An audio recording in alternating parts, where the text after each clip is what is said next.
Officer, I'll show you what's been marked State's Exhibits 202 through 217. If you take a moment and see if you can identify them as a group.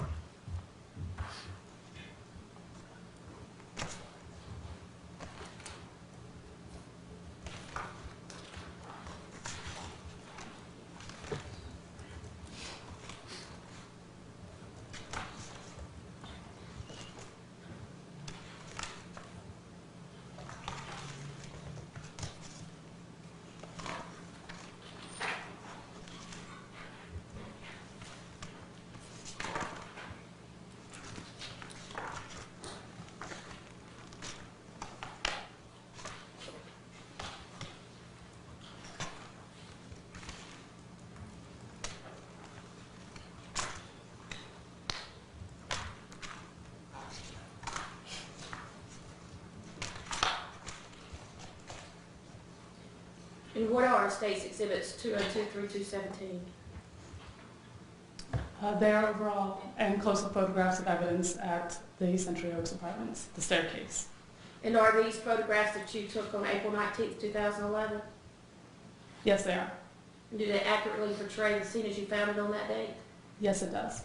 And other than the exhibit sticker, have they been altered in any way? No. Your Honor, at this time, the State will move to enter into evidence State's Exhibits 202 through 217.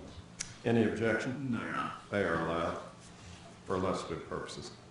If you will begin with State Exhibit 202 and place it on the L mode. Place it, if I may approach, Your Honor. Yes, ma'am. And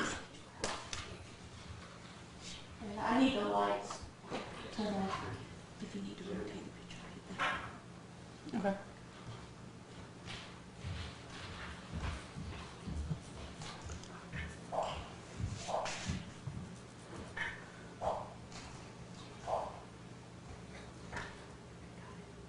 I need the one over the elbow off. There you go. You got it. It's good, I think. Ma'am, if you tell us what 202 portrays.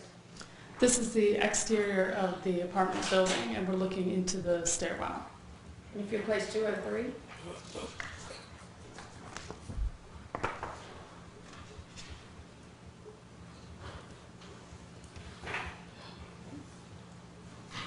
And what does that show? This is the staircase from the lower level up to the second level. Now, is that the staircase that you found some red stains on the railing? Yes.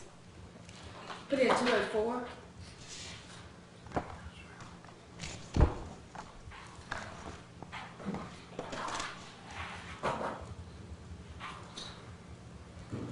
If you can rotate that photo, we might need it a little bit darker.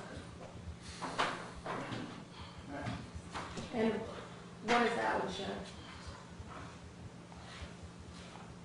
This one is the landing where the apartments were. And do you know which apartment is the victim's apartment? I do not from this photograph. And the next photograph? What number is the next one? 205. Okay.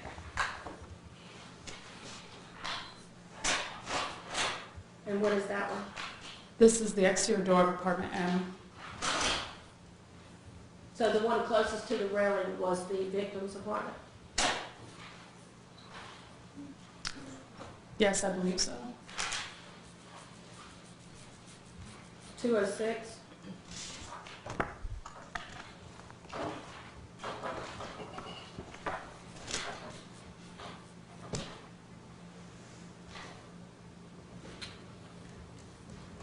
And what does that show?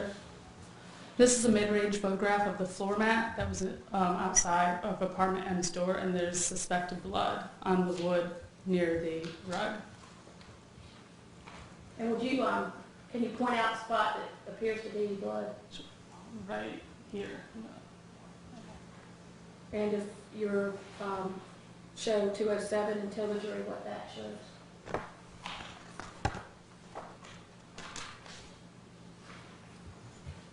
This is a close-up photograph of that suspected blood. And 208?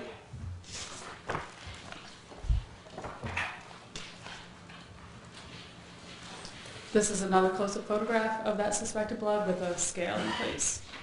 And this is the one in front of the victim's apartment beside the mat? Correct. Did you swab this particular stain? Yes, I did. 209?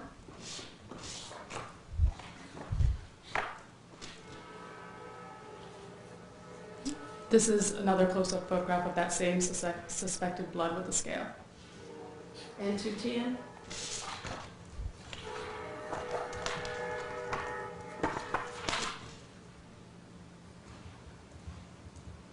This is the railing at the top of the stairs, and there is suspected blood on the side of it. And can you point out where that is? Right in here. And states Exhibit 211?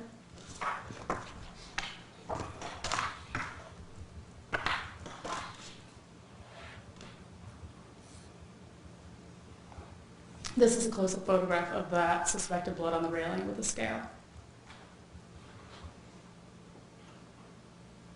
And 212?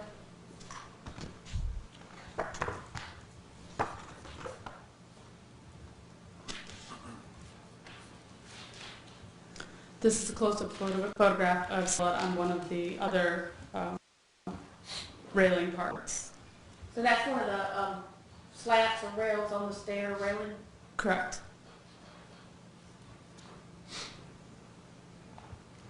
And 213?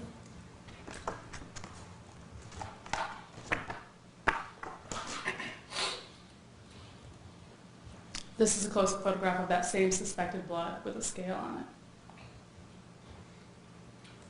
Thank you. And 214?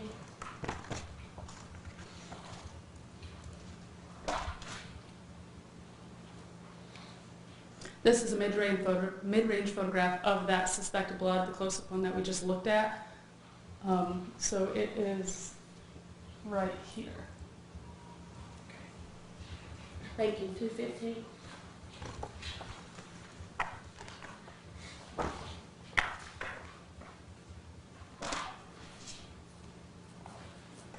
This is a close-up photograph of another suspected blood stain on the side of the railing with a scale. Thank you. 216?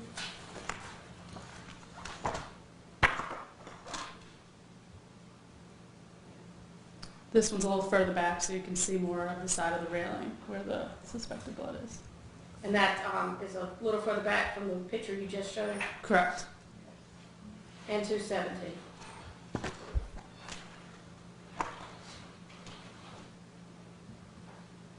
This is a mid-range photograph of the top of the railing where you can see the suspected blood. Thank you. You can take that down. Now, you said you took swabs. How many swabs of these stains did you take? I took 2. And what do you mean when you took a swab? Explain to the jury what you did. Swabs come in a sterilized package. There's 2 in each package. When we open it up, we take them out and we use distilled water to just moisten the top of the swabs. And then we use the tips of the swabs to get as much of the suspected blood on the top. And then we seal it in a swab box. And once you seal it in a swab box, what did you do with it? Then it goes into an envelope, like a 9x12 envelope, and that is sealed. And then it's submitted to the Durham Police Department property unit. And did you do that in this case? I did. May I approach the witness, Your Honor? Yes, ma'am.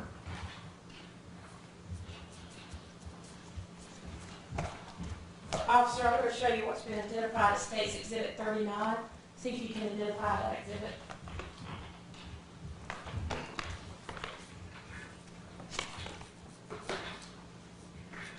This is the swabs that I packaged. And you said you sealed those in that package? Yes, I did. Are they still sealed today? Yes, they are. Your Honor, the State moved to enter into evidence State's Exhibit number 39. Any objection? No. It's allowed. No further questions of this witness, Your Honor. Cross-examination, Mr. Meyer. No. All right, thank you, ma'am. You may step down.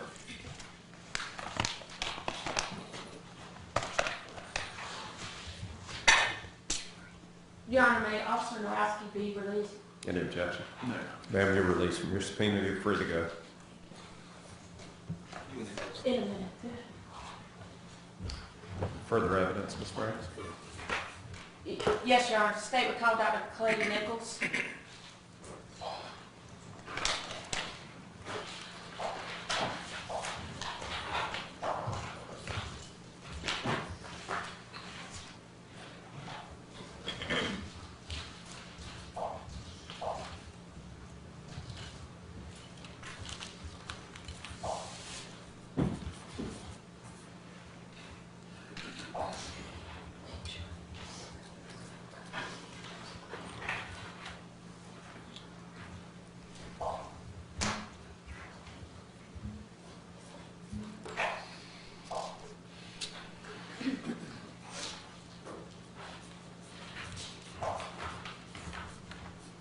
Press your left hand on the right leg, please.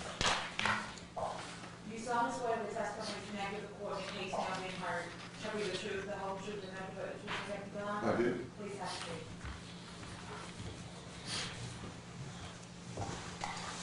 Ms. Franks? Thank you. Would you please state your name for the jury and spell it for the court report? Clay Allen Nichols, that's CLAYALLENNICHOLS. And on April 3rd and 4th, 2011, how are you employed? I was the Deputy Chief Medical Examiner for the state of North Carolina.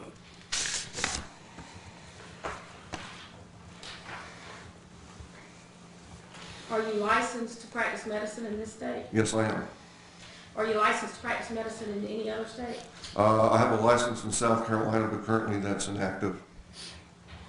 When did you receive your license to practice in North Carolina? 2011, And how long did you practice medicine in South Carolina?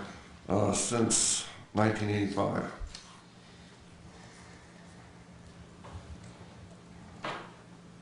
And what did you do in South Carolina? Is what particular field were you in? Forensic pathology.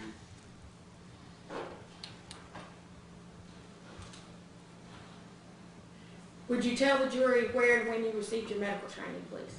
I received my medical degree from the University of Oklahoma in 1985. After that, I entered a residency program in both anatomic and forensic pathology at MUSC in Charleston, South Carolina.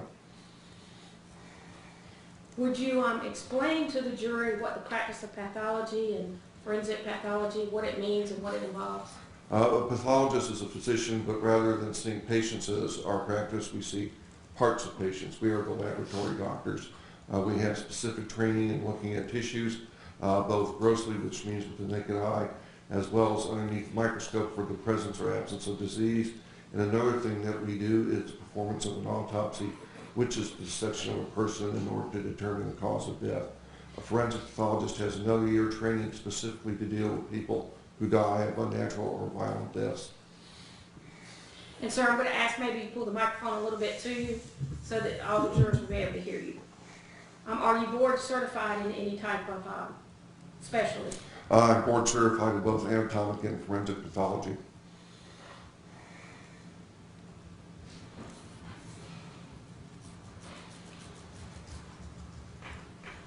And what does board certification in pathology involve? That involves pretty much the final test. There are no more certifications after that. Are you a member of any professional organizations? The College of American Pathologists, And have you ever testified in court before? many times. Your Honor, at this time, the state contender, Dr. Clay Nichols, is an expert in pathology and forensic pathology. Any objection? No, Your Honor. All right. His testimony will be received as proffered. Thank you, Your Honor. Did your work in April 2011 include performing autopsies? Yes, it did. Would you explain to the jury what types of cases autopsies are done in? Suspicious unnatural deaths, homicides, some suicides, some violent deaths, and overdoses.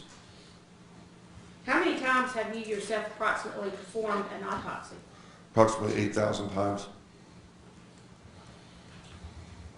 Would you explain to the jury exactly what is done during an autopsy?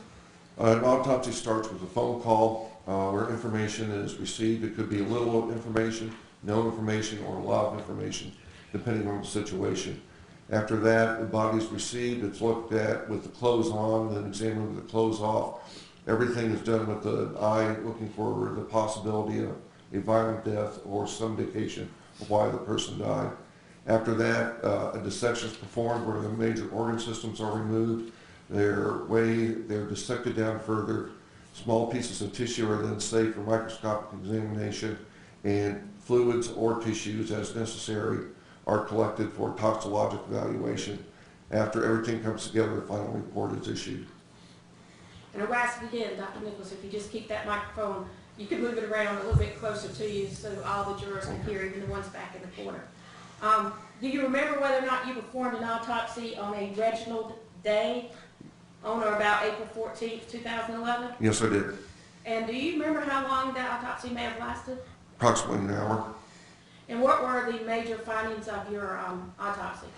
Mr. Day had a stab into the chest with perforation of the left lower lung lobe, perforation of the diaphragm, perforation of the stomach, perforation of the colon, perforation of the left kidney, and perforation of the spleen, which was not identified because that was removed prior to the autopsy by a surgeon.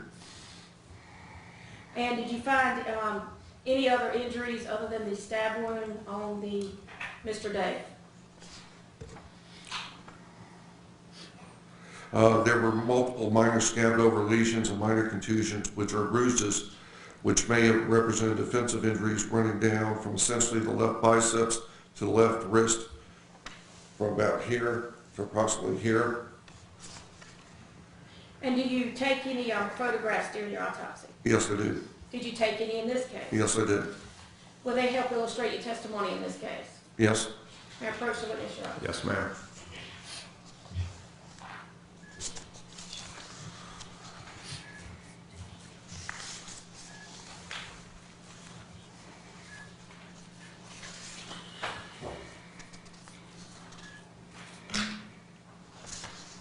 Under pressure.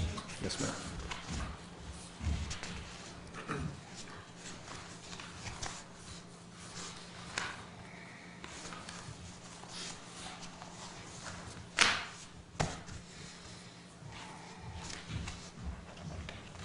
Dr. Nichols, I'm going to show you what's been marked State's Exhibits 218 through 222. If you just look at them as a group and see if you can identify them as a whole, as a group.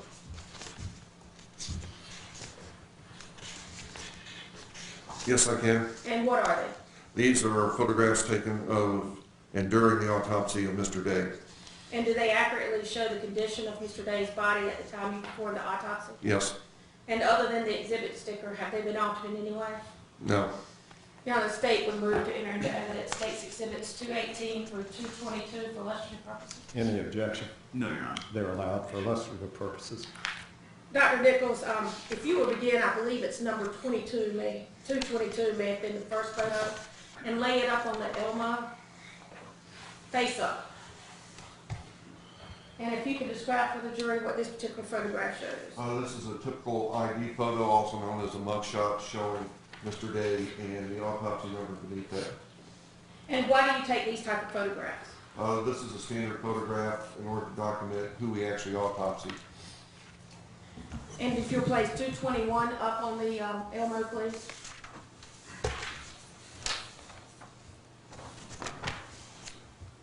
And would you explain to the jury what that is?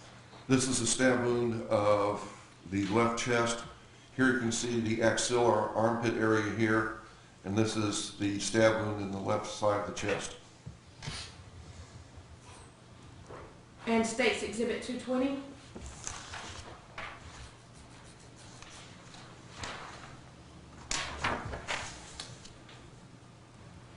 Closer view of the stab wound.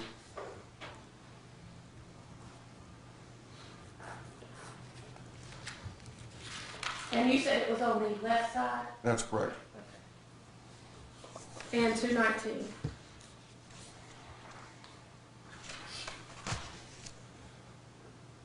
(219) shows the left lung, shows reactive tissue, some degree of bleeding, and coagulation, as well as pooling of serum. What do you mean by that? It means that the lung was damaged, as I mentioned in my autopsy report. And this is an indication of the reaction to the damaged lung. And 218.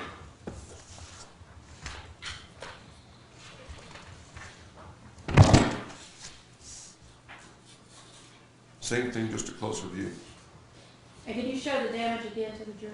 Well, this whole area from about here all the way up and through here, that's a reaction to the damage alone.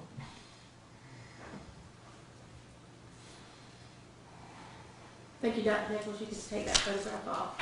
Now, based on your autopsy of Reginald Day, do you have an opinion as to the cause of death of Reginald Day? Yes, I did. And what is that opinion? The opinion is that Mr. Day dies as a result of complications of a stab wound to his chest. And did you do a written report on that opinion? Yes, I did. Was there also a toxicology performed on Mr. Day? Yes, there was. Sorry. Yes, it was. Thank you. May I approach the witness, Your Honor? Yes, ma'am.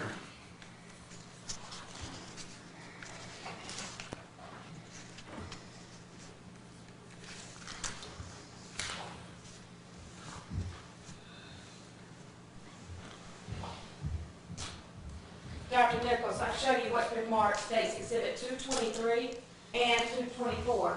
If you could start with 223 and identify what that is for the jury.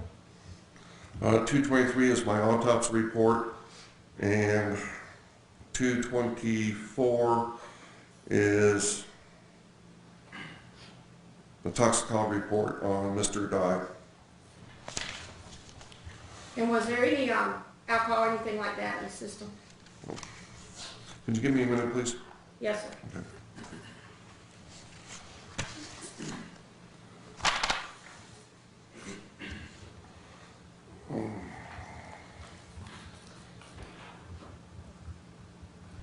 Okay, the 224 is a post-mortem specimen.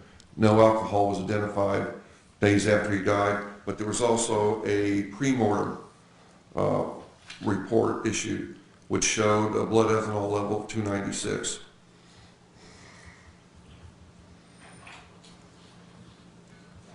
Your Honor, at this time, the State would move to introduce State's Exhibit 223 and 224.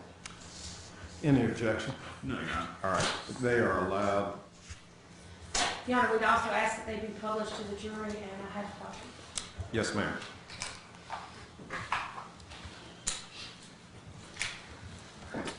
You'll hand those to the mayor, please.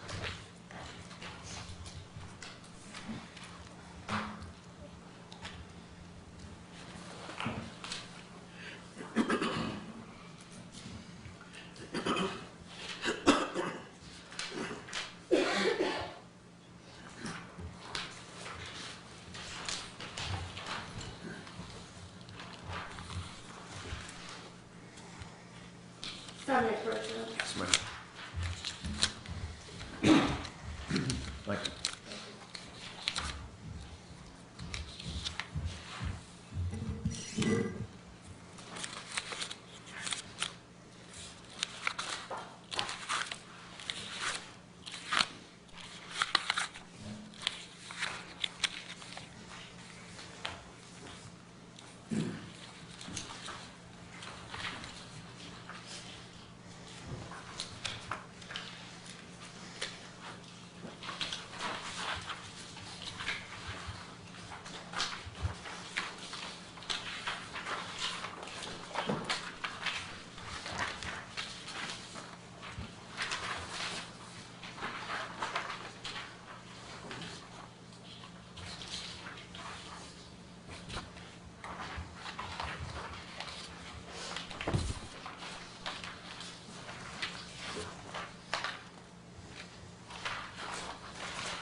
Ms. Franks, what are the questions?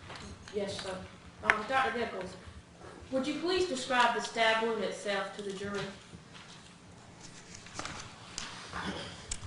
A single stab wound is identified to the left lateral side, 22 inches from the top of the head and 7 inches to the left of midline. The wound is gaping, measuring 0.7 by 0.3 inch in greatest diameters. Could you tell how deep it was? The wound track was approximately 2 to 3 inches. And were you able to determine a path? Yes. What was that? The path is basically downwards and slightly to the back.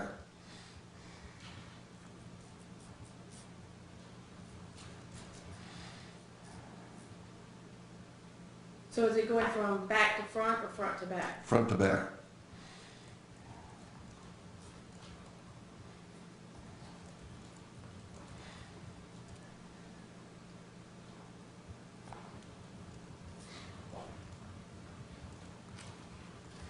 And are you able to tell if the wound is closer to the front side or back side of his left side? It looked from the photograph like it was right on the side.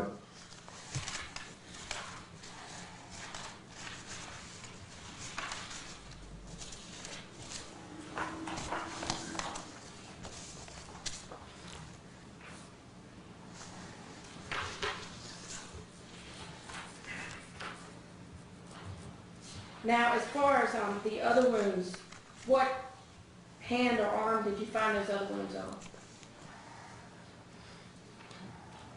On the left arm.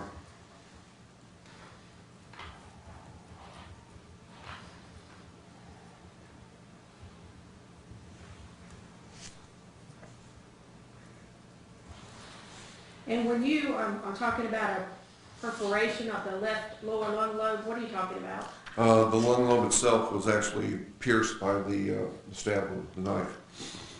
And you also say a perforation of the diaphragm. What are you talking about there? The diaphragm is the flat muscle that separates your chest cavity from your abdominal cavity, and its main function to help you breathe.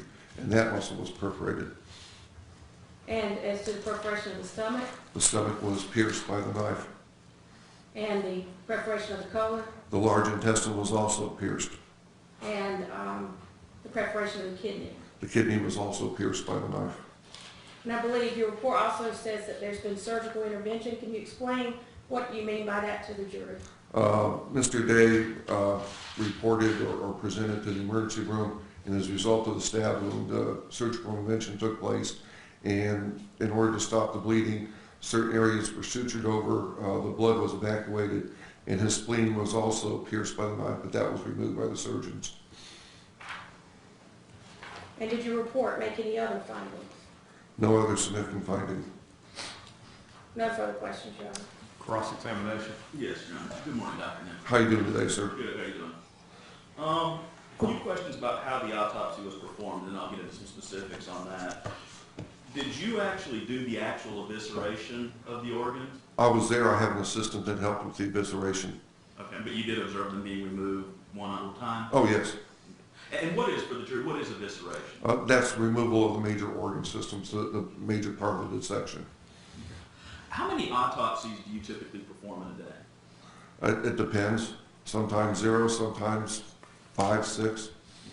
Do you know how many you performed on that day? No, I do not. Do you know if you were performing more than one at a time? Oh, I don't do that here. Did you look at the medical records or anything prior to this autopsy? Yes, I did. Okay. Did you review the operative report? If that was part of the medical record I had, yes. Are you aware that the operative report says makes no mention of entry into the chest cavity? I am aware of that, yes. Doesn't say anything about a lung injury. That's correct. Notes that he was breathing bilaterally fine on both sides. That's correct. Do you have, makes no mention of injury or repair to the kidney? That's correct. Do you have a picture of the damage to the kidney? No, I do not. Do you have pictures of damage to any of these organs other than the lung? No, I do not.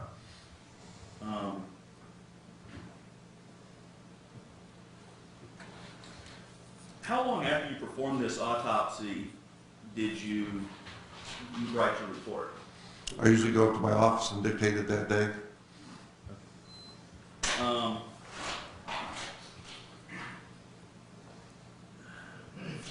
So, like, do you know where was the left kidney perforation? At the upper part of the kidney. The kidney's shaped like a kidney bean, and you have an upper pole, a middle, and a lower pole, and the perforation was on the upper pole. And you say the kidney was sutured? No. Did I say that? Yeah, you said all the item organs. I mean, I guess check your, unless you check the report and check that.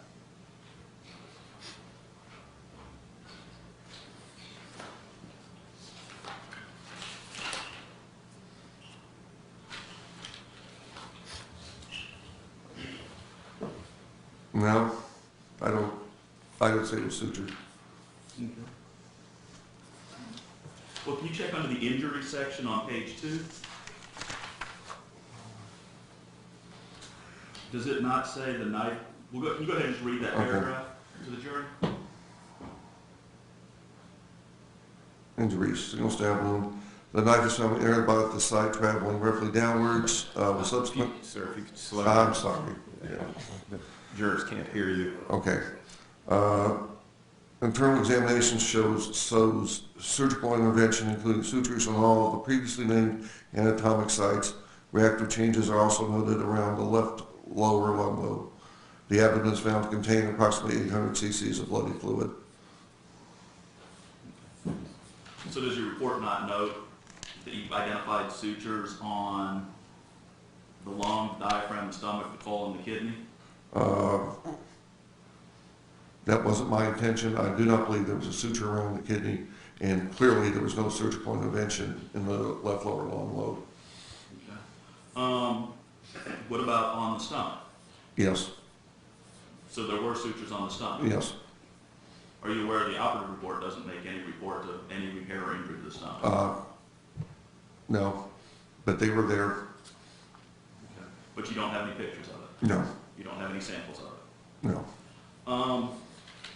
Going down to the gastrointestinal system, where was the perforation of the colon located? It would be on the splenic flexure side. Okay.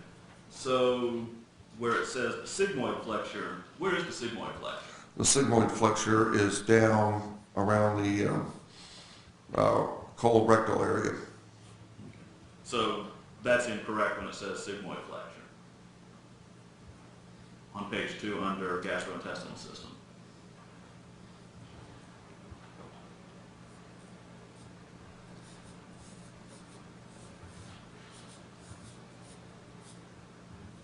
Yes.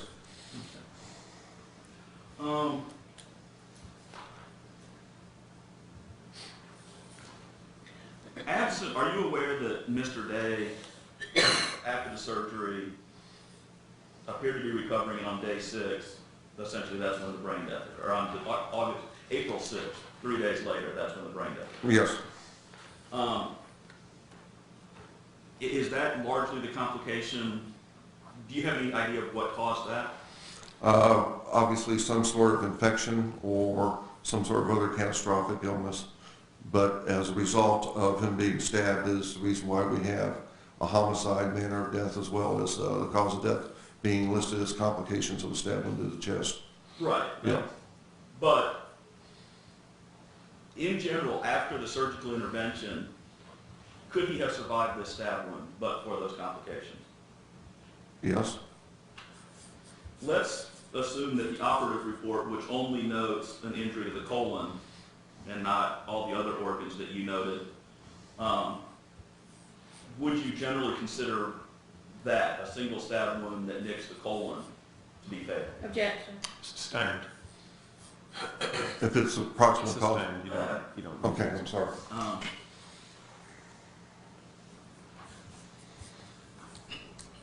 But this was a survivable injury. Could have been, yeah.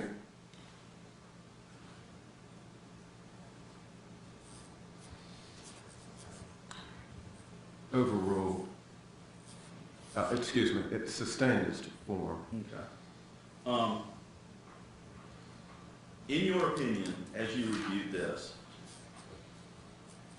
had he not suffered the infection or whatever happened on April 6th, he could have survived this injury? Objection. Sustained.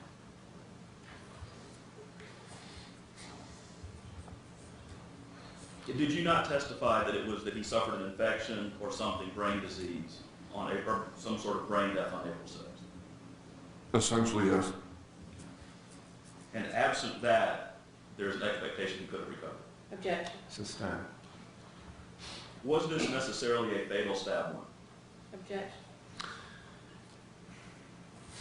Sustained. How many autopsies have you performed? About 8,000. How many of them involve stabbing? A lot.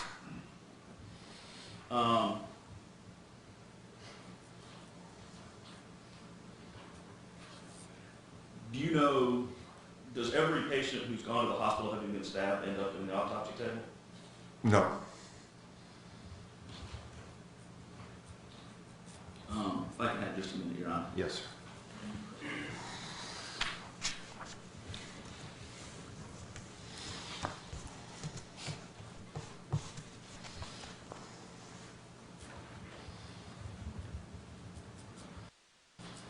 One more question, Dr. Nichols.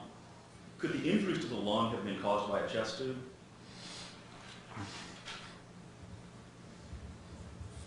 There was no chest tube. Are you aware the medical records indicate that there was a chest tube inserted? Objection. Overruled.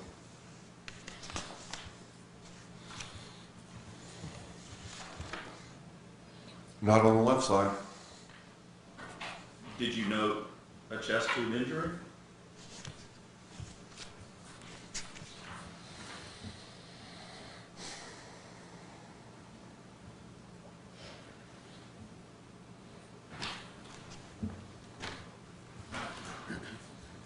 Nope.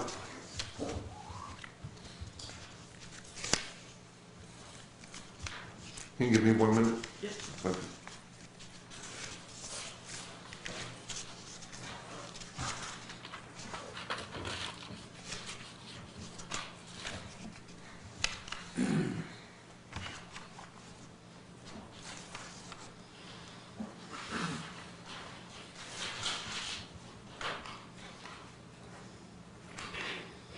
No chest tube. Okay. Well, was there no chest tube, or you didn't know the chest tube insertion site? Well, I don't have a diagram. My diagram does not note a chest tube, and clearly from the photograph of the left side, there was no chest tube inserted into the left side of his chest. Is it possible that they could have used the stab wound to insert the chest tube? The stab wound would look much different than that. So the medical records noting the insertion of the chest tube, how do you explain that? I don't. Same with the issue of the medical records not identifying injuries to organs that you identified as injured. And that's correct. Nothing further, Your Honor. Ms. Brown? Yes. Dr. Nichols, you've been asked extensively about an operative report. As part of the medical records, you would get the operative report and a discharge report. Oftentimes a packet comes complete with whatever information is Xeroxed, and that would usually include an operative report if it was available at that time. And in those reports, it did state that Mr. Day had a collapsed lung, correct? I don't recall that. And do you know whether or not whether he was receiving a CT scan to check for infections and places that may have come undone or been missed? I'm sure that would be standard protocol. And is it possible when you're doing an exploratory abdominal surgery to miss things? Objection. Yes? I'm sorry. You can answer. Yes. Thank you, Dr. Nichols. No questions. Mr. Meyer? No. All right, thank you, sir. You can step down. Thank you, Your Honor. It was a pleasure.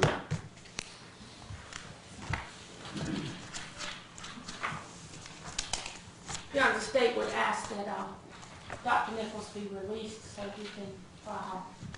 Any objection? I thought we lived near here. No objection. All right, thank you, sir. You're released from your subpoena and free to go. Thank you, Your Honor. Thank you for your attention.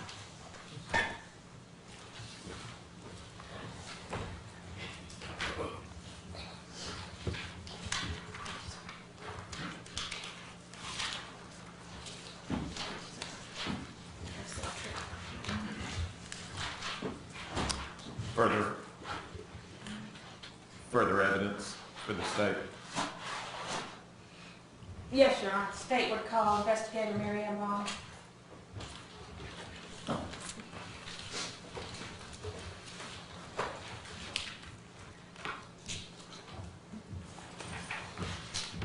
I have about my raise your right, please. You solemnly swear that the testimony you give before the case now being heard shall be the truth, the whole truth, and nothing but the truth, so help you God? Yes, ma'am, I do.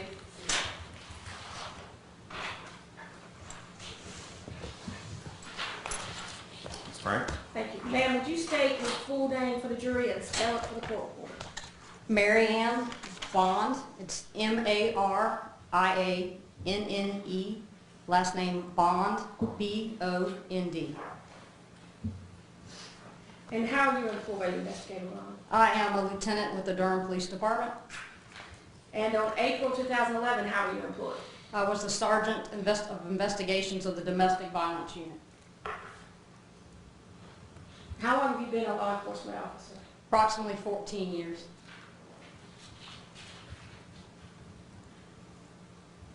Now, did you have an occasion to be called to an investigation of a stabbing that occurred April 3rd, 2011 that involved Reginald Day as the victim?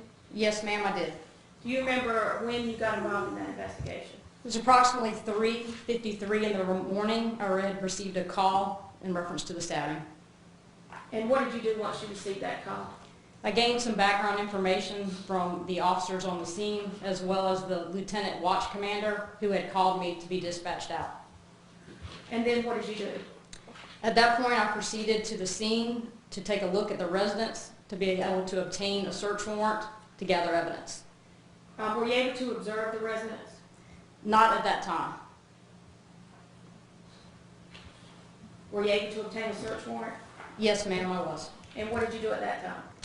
At that point, I contacted some additional help, which would be Investigator Emmanuel, as well as, again, spoke to the officers on the scene and the officer that was at the hospital with Mr. Day. Once I obtained the search warrant, I responded back to the residence in order to execute that search warrant. Did you go inside the residence at that time? Yes, ma'am, I did. Would you describe for the jury what you observed inside that residence? As I entered the door, I could see a couch in the living room. As you walk in the door, to the right is the living room. There is was a love seat along the wall, and then straight across from that there was a full couch. I observed a thick, clear glass material broken on the floor. It was heavier than drinking glass. It was pretty thick and substantial, and that was just below the couch. On the couch, I saw a knife that was serrated. It was about 5 inches long, had a red stain on it. It was laying flat on the couch. In that same cushion where that knife was, there was a blade of a knife sticking in the couch without the handle. There was also a coffee table with, I think, 3 Budweiser bottles on the counter. I walked down the hall towards the kitchen and noticed some knives on the counter, as well as a handle to a knife on the floor. It didn't have the blade attached, it was just the handle. I then proceeded further down the hall and noticed a bathroom door on my left that had a hole in it, and it appeared to be off the frame. And straight down the hall from there was the master bedroom, and I could see multiple knives on the floor, some blades with no handle, and a blade that was in pieces, as well as a handle separated from the blades. I also noticed spotting of blood that was on the carpet in the hallway, and there was also a couple small spots of blood on the armrest to the couch where the knife with the red stain was, as well as the blade that was in the cushion. And after you observed this, what happened? At that point, forensics investigator Al Brown responded. We did the walkthrough of the house. We talked about the evidence that needed to be collected, and he began processing the scene. And where was the victim Reginald Day at this time? He was at Duke University Medical Center in surgery. And what was the address of this crime scene? 3507 Century Oaks, apartment N as in Nora. Was the defendant located at any time? The defendant was located before I arrived to the crime scene initially. That was part of the conversations I was having with officers as I was responding from my residence to assist with this crime scene. She, at that point when the search warrant was being executed, was already in custody at police headquarters. Where was the defendant located? The defendant was on the second floor of our criminal investigation division on, I believe, interview room number 2. Where was she located as far as to the crime scene? She was not at the crime scene when I responded. The officers located her a short distance away at her aunt's house. I believe it was 1721 East Cornwallis, in an apartment there. Now, were you able to determine at any time the distance between 1721 East Cornwallis, where the defendant was located, and where the victim was stabbed? Yes, ma'am, I was. Would you explain to the jury how you were able to do that? Yes, ma'am. Give me just 1 second. I used basically mapping software on the internet.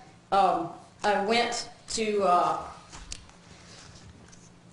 an overall view of that area and dropped a pinpoint on the location where she was found, as well as a pinpoint to where the stabbing occurred at 3507 Century Oaks, apartment N.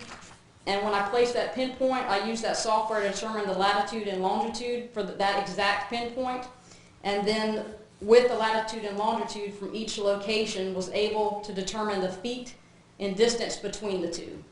And how many feet was there between the two apartments? 742 feet. And were you able to print off this particular mapping software and a map? Yes, ma'am, I was. May I approach the witness, Your Honor? Yes.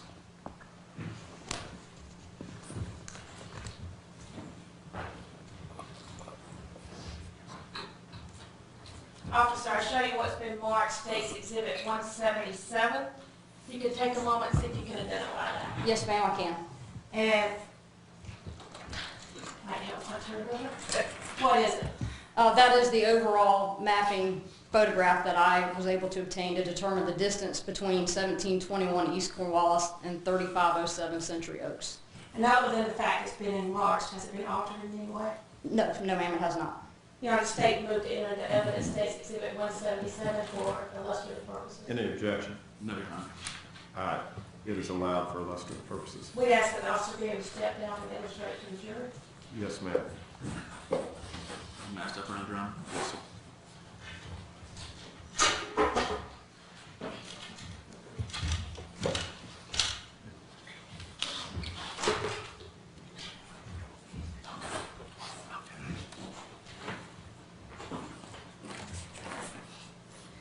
If you will, show the jury where the victim was located in his residence. The victim was at 3507 Century Oaks, and that depicts the stairwell leading up to his apartment. And will you show where the defendant was located by other officers? That would be at 1721 East Cornwallis, and that dot right there depicts the front door of the residence where she was found. And do you know whose residence that was? That would be Miss Liddy Howard. And the distance measured, was it measured through a straight line? Yes, we used a direct point from there to that location was 742 feet, a direct line. Thank you, officer. If you could retake your seat.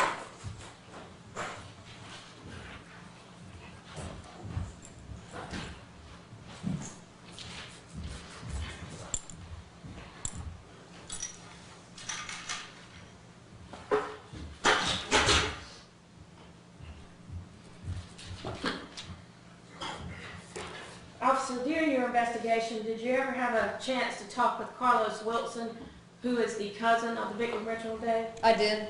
And what, if anything, did he tell you that happened? I met with him on April 5th at 1500 hours, which would be 3 o'clock at his residence, 3507 Century Oaks, Apartment J. I started our conversation to ask how he was related to Mr. Day, and then proceeded into getting some background information about how long Mr. Day and Miss Mangum had been seeing each other.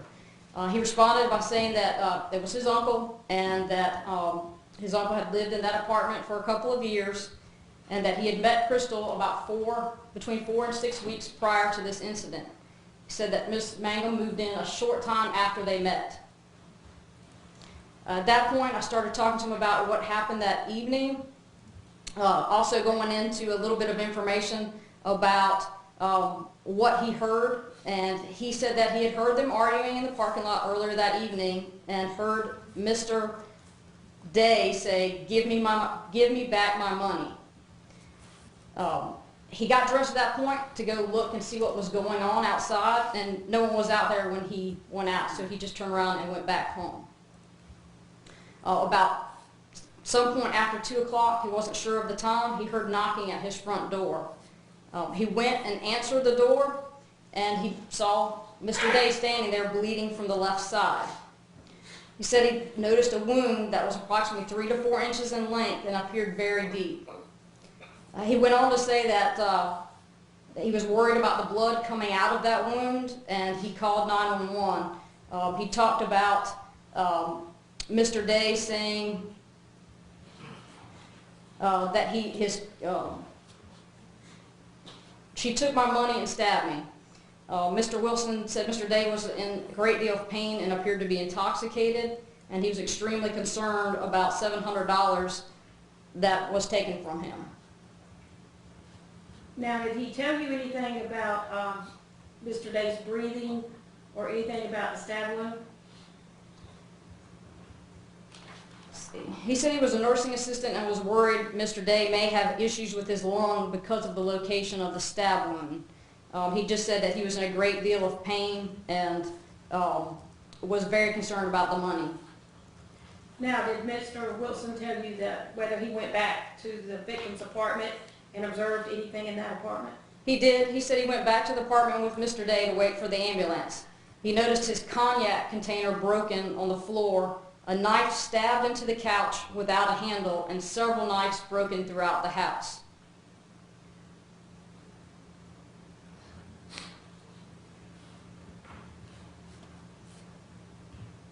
After your conversation with Mr. Wilson, what did you do?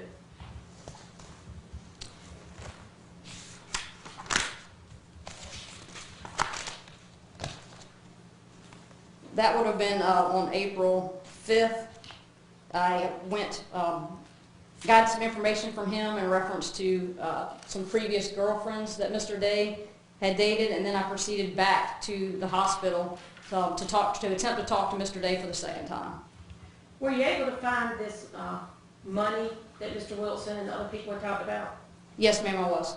And how were you able to find that money?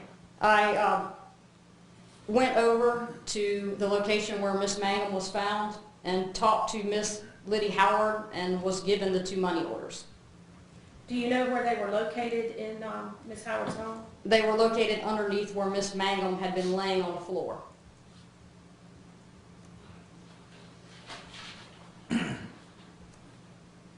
And when did you locate these money orders? Bear with me just 1 second.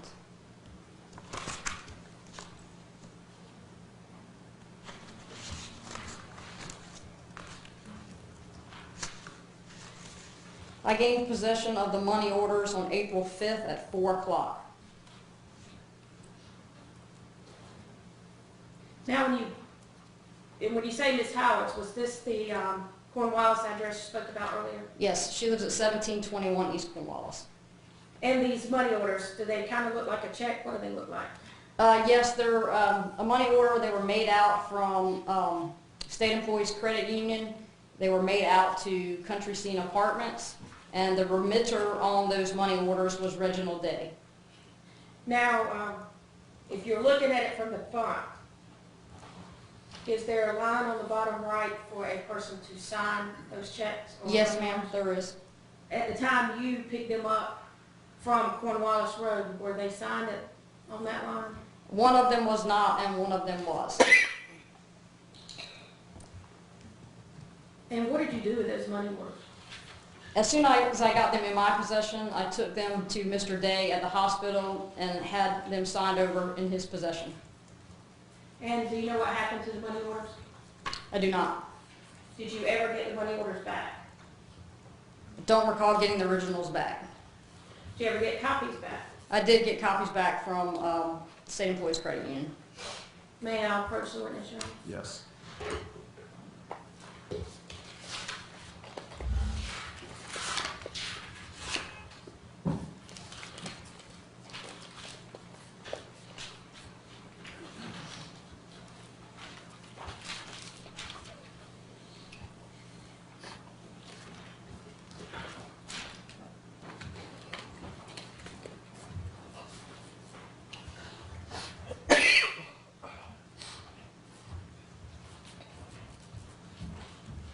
Lieutenant Bond, I'll show you what's been marked State's Exhibit 225. If you take a moment, see if you can identify that. I can. And what is State's Exhibit 225? It is evidentiary property that I turn in to Police Headquarters Property Unit. There are 2 money orders listed as well as a CD. If you would please open.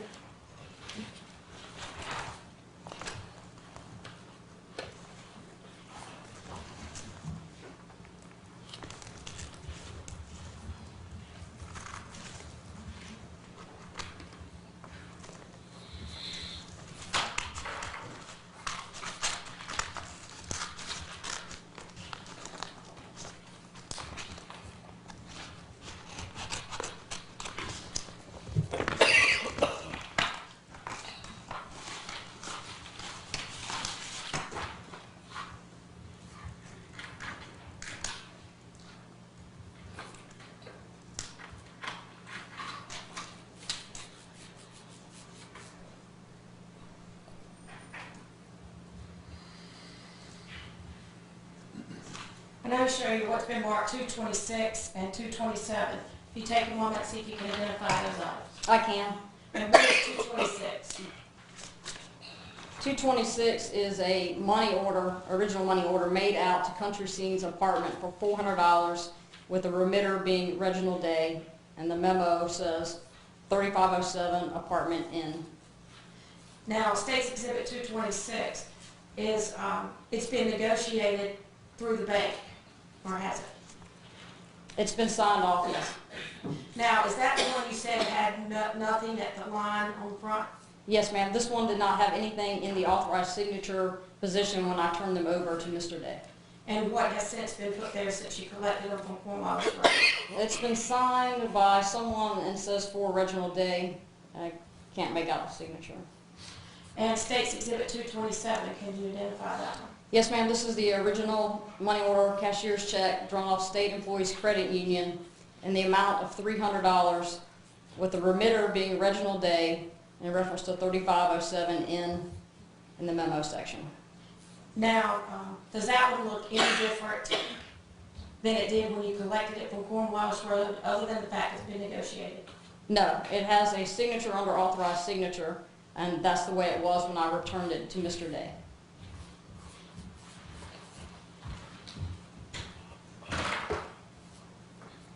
All right, at this time, the state would move to enter into evidence 226 and 227.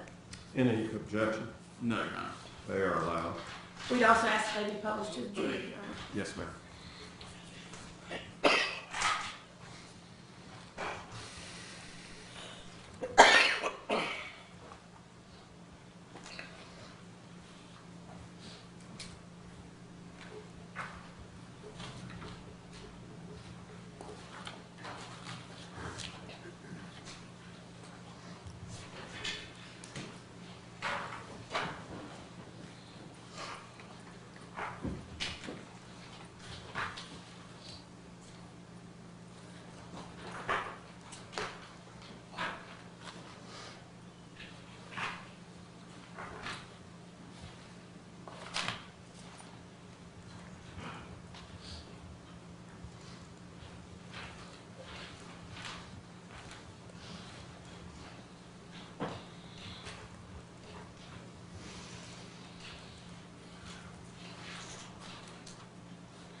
Ms. Franks?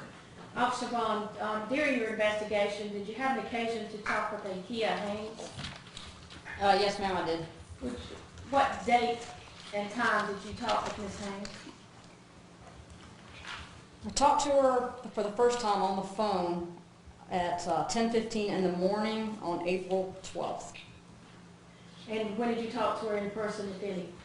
I talked to her that same day, I believe it was around 1100 or 11:30. And as far as what she may have seen or heard the night of the stabbing, what, if anything, did she tell you? Objection, Your Honor. Ms. Haynes testified. Overruled. Members of the jury, you're receiving evidence I'm permitting solely for the purposes of either corroborating or impeaching a witness who has previously testified in this case. You're to use it solely for that purpose. Ms. Franks? Thank you. Lieutenant Bond, what, if anything, did she tell you she heard or saw the night of the stabbing?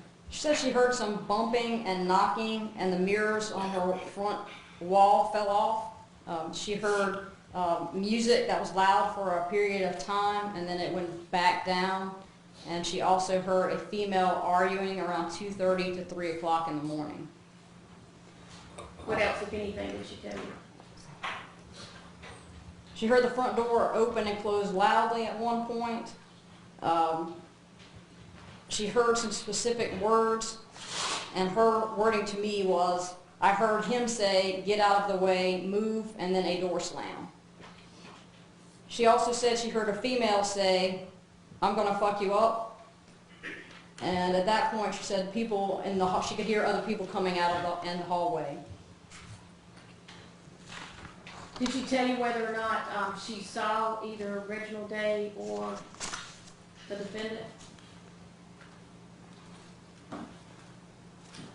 She said she looked out the sliding glass door at one point and thought she saw a female running through the parking lot. She heard the front door open again and looked out the peephole to see what she thought was another female come out. And she also thought she may have heard kids screaming and said that was during the arguing. Now, at any time, did you have an occasion to talk to the victim, Reginald Day? Yes, ma'am, I did. And how many times did you talk to Reginald Day total? Twice. And when was the first time you talked to Reginald Day? First time I talked to him was on April 4th, approximately 8:41 in the morning. And where did you find Mr. Day to talk to him? He was at Duke University Medical Center in a room. And was anyone with you at this time? Yes, the first time I spoke to him, Investigator Leslie Bond was with me. Would you describe for the jury how you found Mr. Day, how he appeared to you? When I walked in the room, he was laying in the bed flat. He appeared to be in a great deal of pain. He was in and out of consciousness. He moaned. His face contorted or grimaced. He was unable to drink any water. I remember this specifically because he said he was thirsty, and there was a cup there with a stick on it and a sponge type material at the end. And I remember during the time that we talked, we kept dipping that in the water for him and putting it in his mouth so he could have a little bit of moisture. His left eye appeared to be slightly swollen. It wasn't discolored at that time, but it appeared to be slightly swollen. I just remember specifically that he was in a great deal of pain. Did you notice any type of injuries on him at that time other than the left eye swollen? He had a ring that was taped up across the center of his chest. Let's see. Just having to look. I do remember, and I don't know if it was the first time, I believe it was the first time that I saw him, there was a nit on his right knuckle, on his right hand, about midway down. It was a cut in that area. So by a nick, you mean a cut? Yes, ma'am.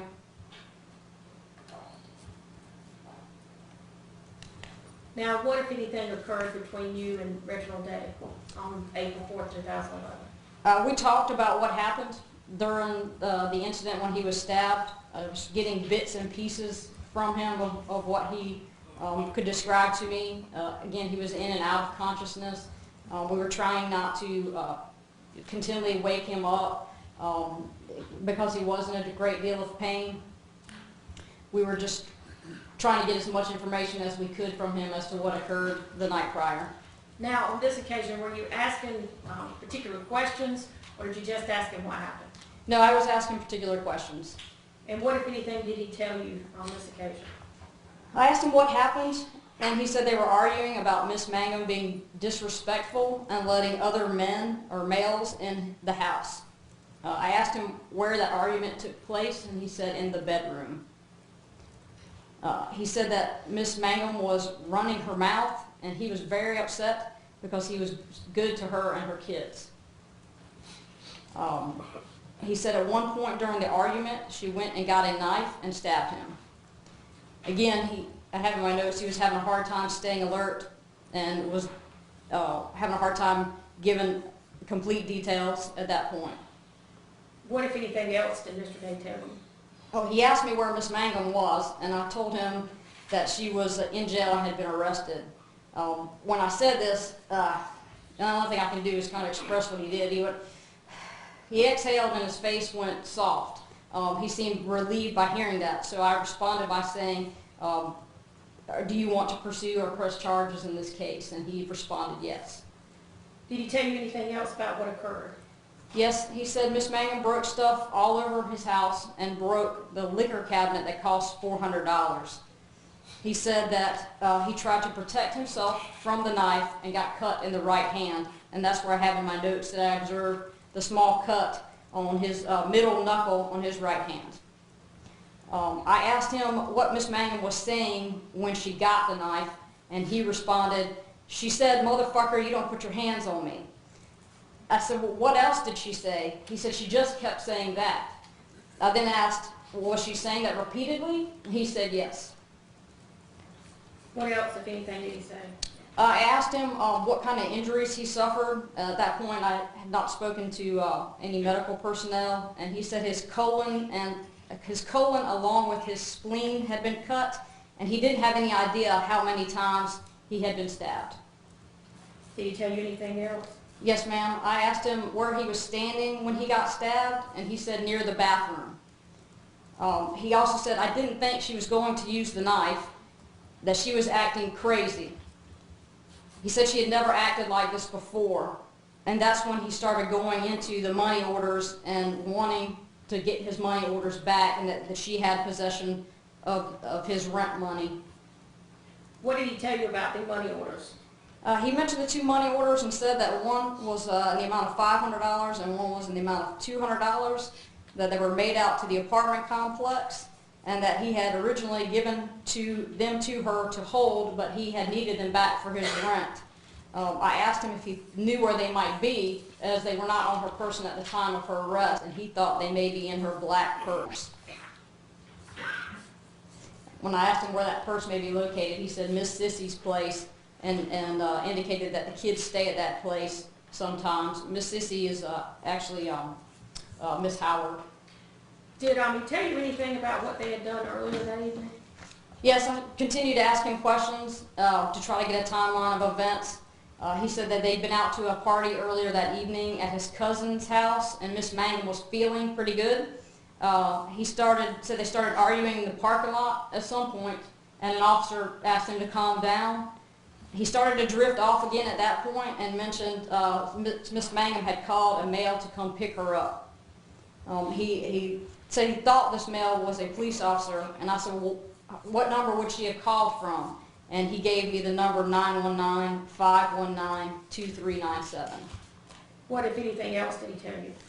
I asked him if he has ever assaulted Miss Mangum, and he said grab her. He said he did grab her in the bedroom. When he told you that, did he make any motions or do anything, or did he just... Yeah, can I just sit back just a little? Can I sit back from? Yes. So just so you can see, he was laying flat in bed and couldn't sit up. So when he said he grabbed her, he was laying like this, and he motioned his hands like this. So he held up both hands? Yeah, like this.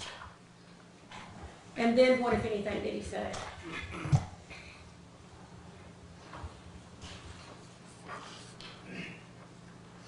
I asked him if this was the point that he went toward the bathroom, and he said he couldn't remember. He seemed unsure about when that occurred. I told him that there was some hair found in the apartment and asked him how that got pulled out. He said probably me. He then said he did grab her hair before he was stabbed. I asked what Miss Mangum said when he grabbed her, and he said, she said turn me loose. I asked him if he let go, and he said yes. He said at that point they continued to argue back and forth, and then trying to figure out at what point he was stabbed.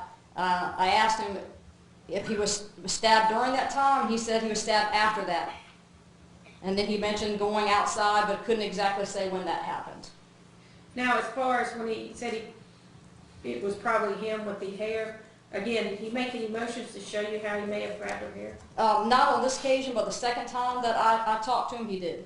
Okay. As far as on this occasion, did you ask him any questions about whether he had punched her or had ever punched her? Let me just read through my notes. I know I asked him that. I just don't know if it was the first or second time, so bear with me just one moment.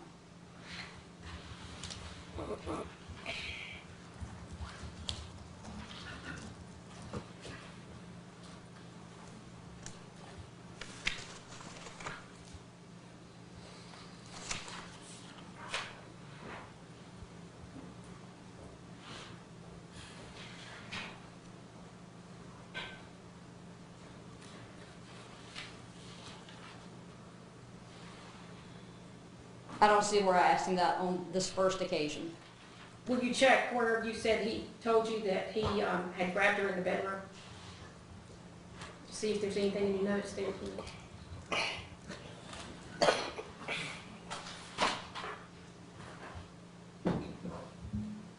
Yeah, I'm sorry. So I asked him if he assaulted Miss Day, and he said he did grab her in the bedroom. That's when he made that motion. I asked him if he punched her, and he responded by saying he didn't remember punching her, but has never punched her. Now, did you ask him any questions about the bathroom, the door frame, or anything like that? I did. What did you ask? I told him that the bathroom door frame was broken and asked him what happened.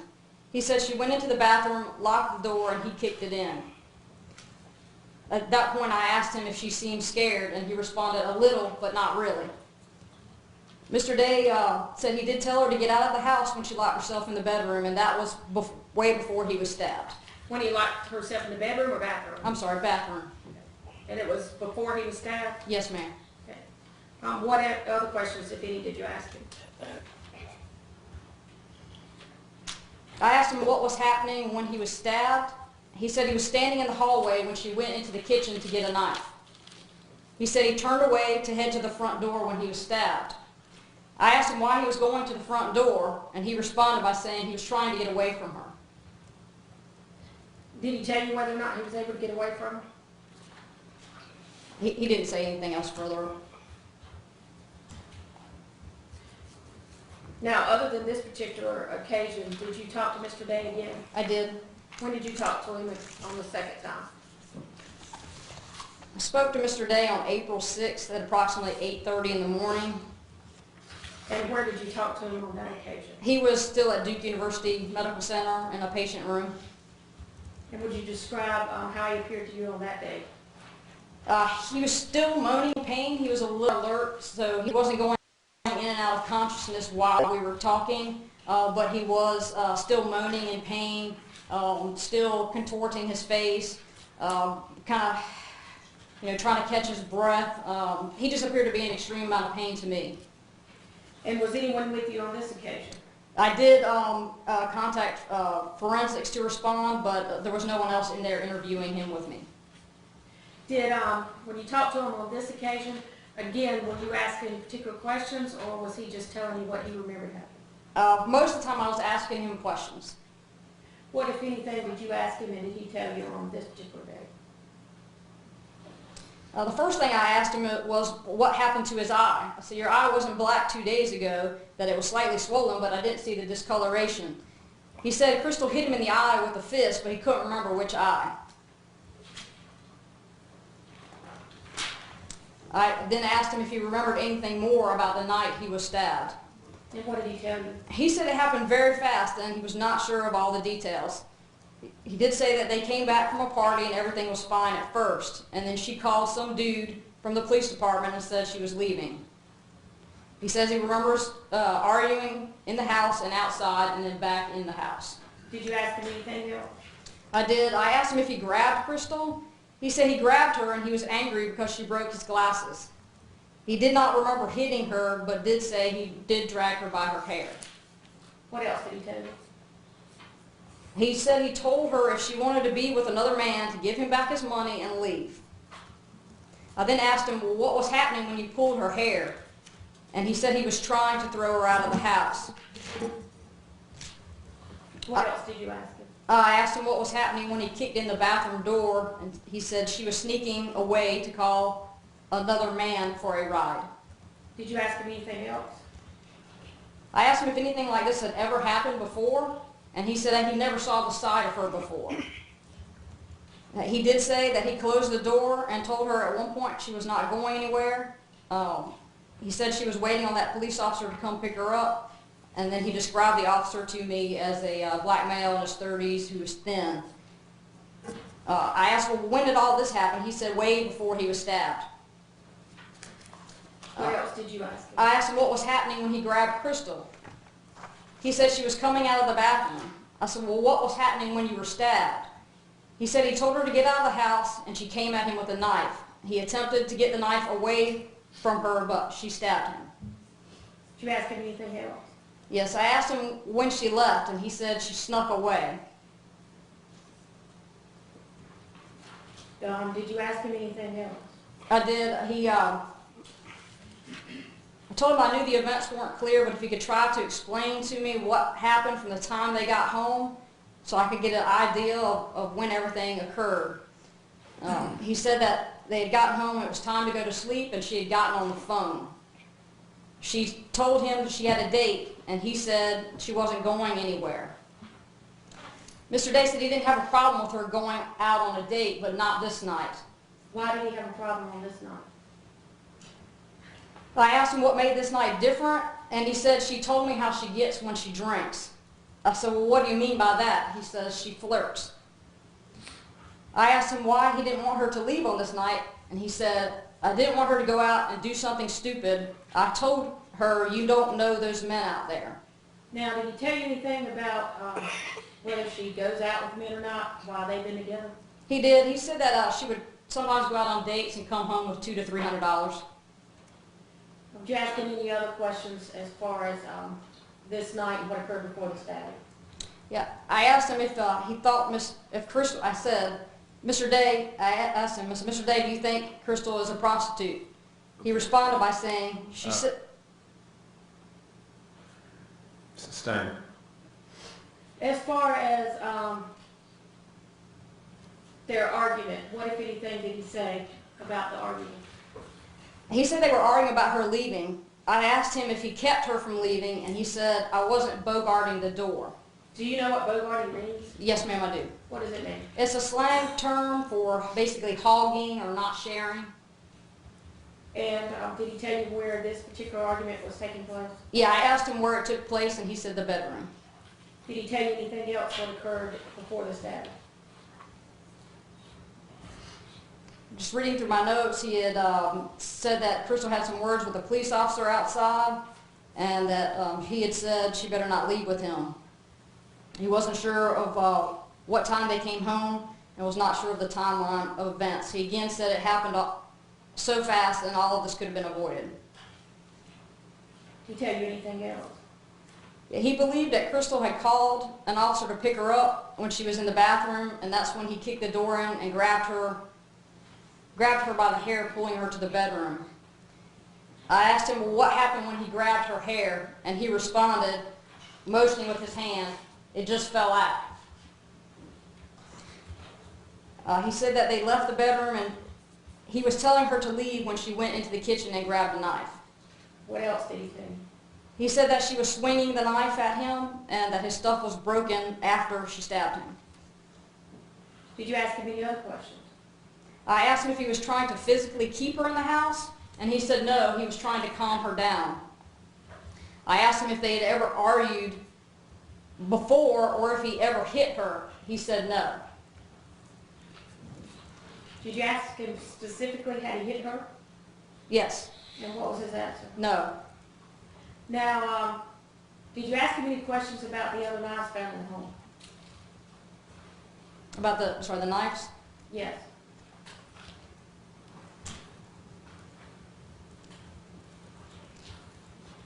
Yeah, I asked him, explained that there were knives all over the apartment, and he said he grabbed knives and came at him 3 to 4 times. He wasn't sure how the knives were broken, but he did say he tried to grab the knife from her on one occasion. I asked him at that point if he ever had a knife in his hand, and he said no. Did you ever ask him anything about whether the defendant hit him or not?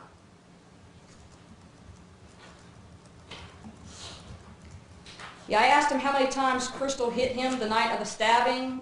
He said 4 to 5 times, and she hit him in the eye once. Now, after this occasion, did you ever talk to Mr. Day anymore? I did not. And what, if anything, happened to the defendant once she was picked up from Ms. Howard's house? She was brought to Durham Police Headquarters to be interviewed. And do you know where she was taken? She was taken to 505 West Chapel Hill Street on the 2nd floor, criminal investigations, and I believe interview room number 2. Would you describe the interview room to the jury? It's basically a square room. It has one door. When you walk in, there's typically a table and a couple of chairs. Other than that, there's nothing else in the room. Is this room a recorded room? It is audio and visual. Is anything posted, to let the defendant know that it was a room that was being audio and video recorded? Yes, as you come off of the elevator on the 2nd floor of police headquarters, there is a very large sign with very large font writing that says, all persons entering are subject to audio and visual recording. And at some point during that recording, did you go in to the interview room? I did. Now, prior to coming to court today, have you had a chance to look at the interview? I have. Now, does it show, can you tell the jury whether or not it shows from the moment the defendant goes in there, from that moment on? Yes, so the interview, anytime anyone's placed in an interview room, it records continuously. So what piece we pull from the recording is the time they walk into the room until the time they leave.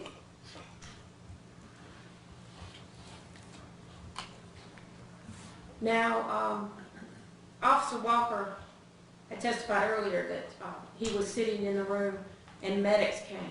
Having reviewed the video, were you able to see that on there? Yes, I was. Having watched the video, were you able to tell whether or not the defendant appeared to be in any type of pain or anything? She did not appear to be in pain to me. And approximately how long is this recording? Say roughly 3 hours. May I approach the witness, John? Yes.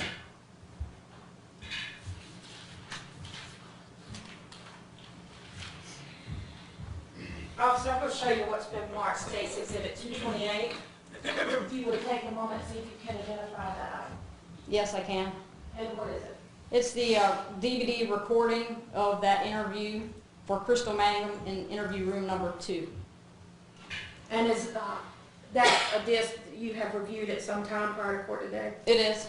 And has it been altered or changed in any way from the time it was recorded? No, ma'am.